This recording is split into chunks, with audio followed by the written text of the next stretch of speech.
Majelis Hakim Pengadilan Tindak Pidana Korupsi menjatuhkan hukuman 4 tahun 6 bulan penjara kepada mantan Menteri Perdagangan tahun 2015 hingga 2016 Thomas Trikasih Lembong alias Tom Lembong dalam kasus korupsi impor gula. Tapi hingga putusan ini ingkrah kawan inilah, hal ini masih jadi pro dan juga kontra di masyarakat. Kenapa ya?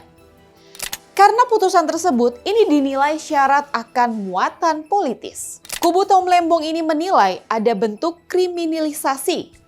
Bahkan Tom Lembong sendiri menyebut dirinya menjadi tersangka karena mendukung Anies Baswedan pada pemilu 2024. Saya Dila Hantika, inilah Jurnalisik.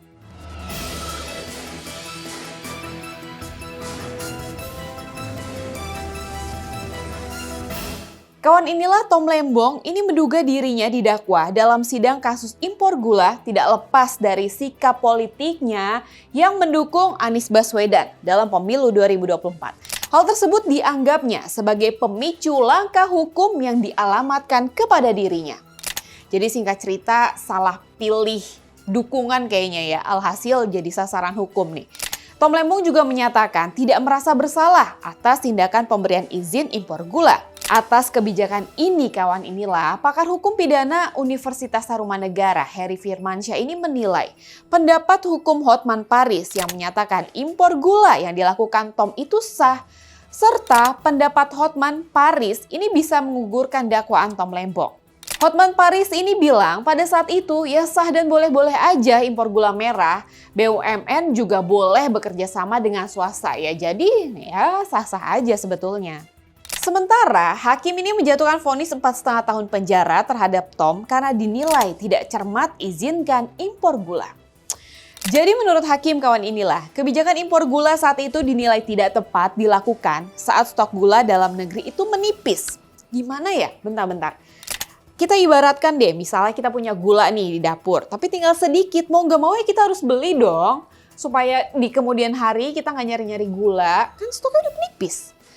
Hakim juga menilai nih kawan inilah Tom Lembong lebih mengedepankan prinsip ekonomi kapitalis dalam mengambil keputusan importasi gula.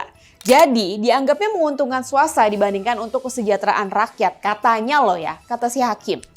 Sehingga prinsip ini yang membuat hakim menjatuhkan vonis penjara 4 tahun 6 bulan terhadap Tom Lembong. Lihat. Pengawat hukum pidana dari Universitas Bina Nusantara Ahmad Sofyan menilai pertimbangan hukum Majelis Hakim dalam menjatuhkan vonis terhadap Tom Lembong ini mesti dikoreksi oleh Majelis Hakim Pengadilan Tinggi atau Mahkamah Agung. Tapi kalau dari kubu Tom Lembong nih ya, tidak tinggal diam kawan inilah dan mengajukan banding. Kuasa hukum Tom Lembong, Arief Yusuf Amir ini mengatakan ada 5 hal yang perlu diperhatikan atas perkara hukum yang menjerat Tom. Salah satunya kawan inilah tidak adanya mens rea atau niat jahat dari kliennya. Dan yang kedua, pertimbangan tidak adanya evaluasi.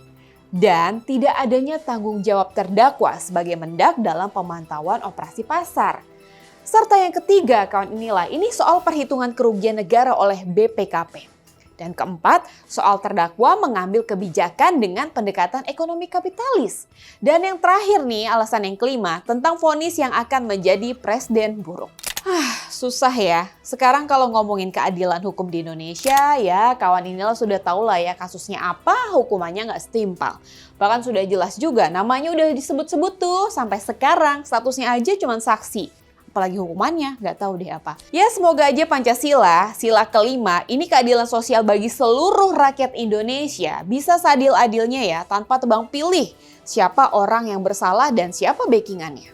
Tanggapan kawan inilah gimana? Jangan lupa tulis ya di kolom komentar. Saya Dila Hantika, jangan lupa untuk like, share, komen, dan subscribe channel YouTube inilah.com. Dan sampai jumpa di Jurnalisik selanjutnya. Wassalamualaikum warahmatullahi wabarakatuh.